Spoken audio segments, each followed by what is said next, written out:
I just finished the second season of Loki and it was glorious. I'm gonna give you my spoiler-filled thoughts on everything that happened in the season. So if you haven't seen all the episodes, maybe come back after you have and we can talk about it. Use the chapter times below to get to whatever topic you're most interested in hearing me talk about.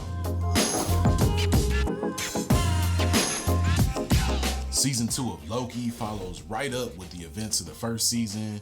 Sylvie has just killed He Who Remains and Loki returns to the TVA only to find that everything's been reset. In this season, we get the band back together. Tom Hiddelson is back as Loki, Owen Wilson is Mobius, and Jonathan Majors plays various Kang variants. You can watch all 8 episodes on Disney Plus right now.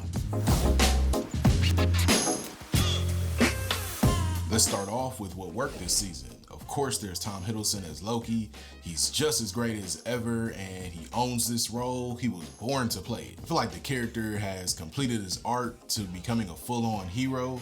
We get some flashes of what we know him for from the Thor and Avengers days, but overall he's pretty sympathetic here. I loved all the time travel and multiverse stuff. His time slipping was a great way to start the season off. Each of the episodes had something cool to offer. Standouts included episode 7 where he goes back and gathers all his TVA friends from their pre-TVA life. It was interesting to see what they were all doing before they became who we knew them to be, especially Mobius' story. And then all the Kang stuff. Victor Timely was a great subversion of expectations.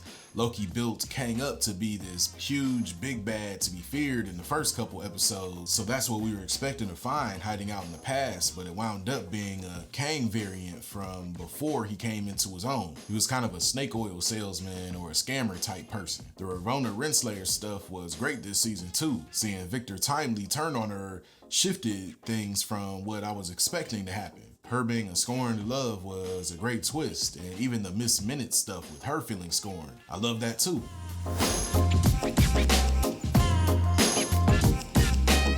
So the main thing I didn't like about this season wasn't really about something they did as much as what they didn't do. The MCU seems to just be pussyfooting around with this Kang character. I know they have the Kang Dynasty and Secret Wars movies coming, but I want to see Kang's full potential realized. We're getting He Who Remains and Victor Timely, but I want to see Kang proper, and it just feels like everything's dragging out a bit between the delays from COVID and the writers and actors strikes this year. Just everything's getting pushed back. While everything we saw here was really cool, it feels like its own story. There's lots of multiverse stuff happening all over the place, but none of it seems to be related to each other. Even the way they visualize when a multiverse event happens is different here than it looks in other places.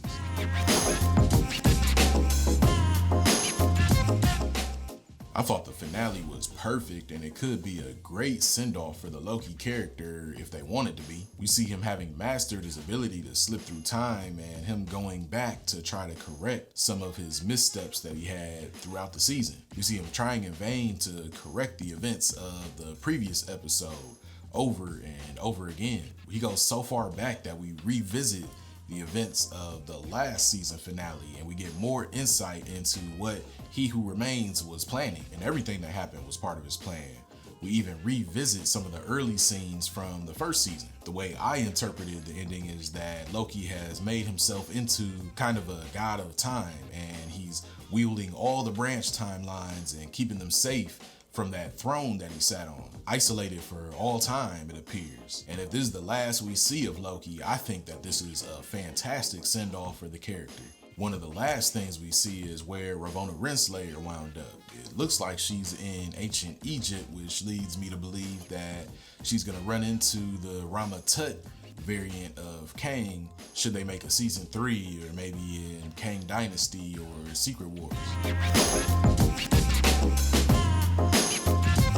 So I love this season. Loki is my favorite of the Disney Plus series. We'll have to see if this is the last that we'll see of the character or if he'll get up to more shenanigans. Will he ever bump into Thor again with all this growth that he's had over these last couple seasons? I loved all the acting, effects, the set design, costuming, the writing. This series is really well done. So let me know what you thought of this season of Loki. What do you think it's setting up for the future? Tell me all about it in the comments. Like this video if you're enjoying my content, and subscribe to my channel so you don't miss my next one.